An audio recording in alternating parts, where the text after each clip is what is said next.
James Samaritan is making a difference not only in a child's life by helping to provide essentials that they need to be placed in the best homes, but we also help make a difference in the lives of the families that they're going to, whether that's a foster family that is opening their heart and home to a child, wrapping around them with support that says, hey, we're for you, we're walking with you, you don't have to do this alone. And when you show up on the scene like that for a foster family, they just feel more equipped to better care for that child when there's maybe some fears or some inadequacies that they feel.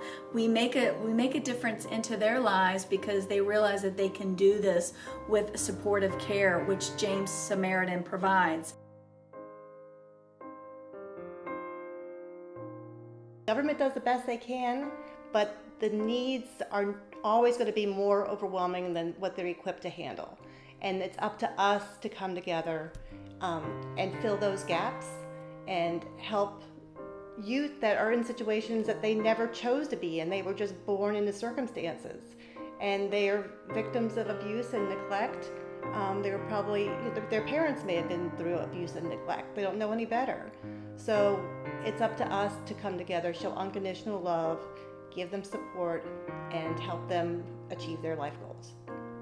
Not only do we help foster families or blood relatives get these essentials to help open up home inspections or pass home inspections and expedite the home placement process, but we also help expedite the reunification of kids being reunited with their biological families that need the same resources as our foster families do.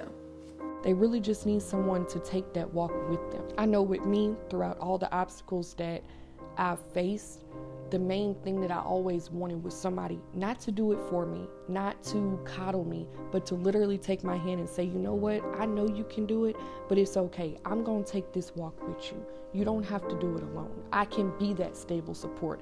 I can be that pat on the back. I can be that midnight call. And that's really what it's about for older youth. You don't have to have all the knowledge in the world. You don't have to have all the money in the world. But providing somebody that someone can call when they're at their lowest point, that's literally it, like for older youth. That's what they need. We first started, we were just getting needs for kids who are entering the foster care system. And then in meeting these needs and talking with these caseworkers and going to their monthly meetings and seeing how we can best help them, we realized that there was a huge need to help older youth who were transitioning out of the foster care system gain some type of support of resources and relationships to successfully transition into independence, because the statistics are there that many don't. The statistics are there that they fall into incarceration, they fall into homelessness, they fall into sex trafficking because of lack of support systems, because of lack of resources. Open Table is a model that trains. Like I mentioned before, it trains us to be in relationship with someone who comes from trauma. And because most people, the average person, doesn't know what it's like to be in a relationship with someone who comes from a very hard place. So we want to make sure that we create an environment that's a safe place. We create a place where they can heal, where they can grow, where they can feel love again. So that was probably, about a year and a half, a little bit more than a year and a half ago? Yeah. When you think about these older kids, and we'd always been interested in trying to help the ones that were coming out of foster care, the kids in transition, moving on and getting stable and moving forward with their life. One of the biggest challenges, especially in Louisiana, outside of the bigger cities, is transportation.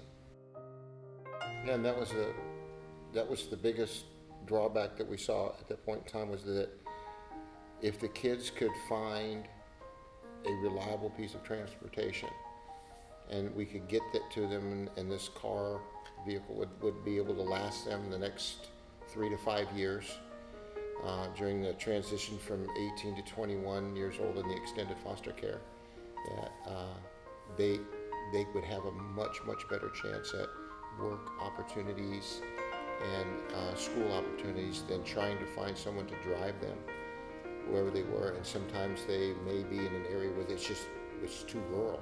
Honestly, like one of the most important things, and people just take it for granted because it's like a common thing, you would think, until you meet someone that doesn't have one and they're having to rely on other people.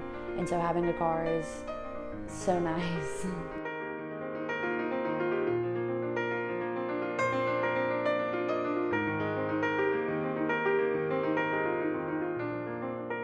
Since we've existed, James Samaritan, other nonprofits have popped up that have the closets with the clothes, that do the lunches, that do the school supplies, and that it's not just James Samaritan, it's not just me, it's not just us, it's that we have multiplied and all throughout the state.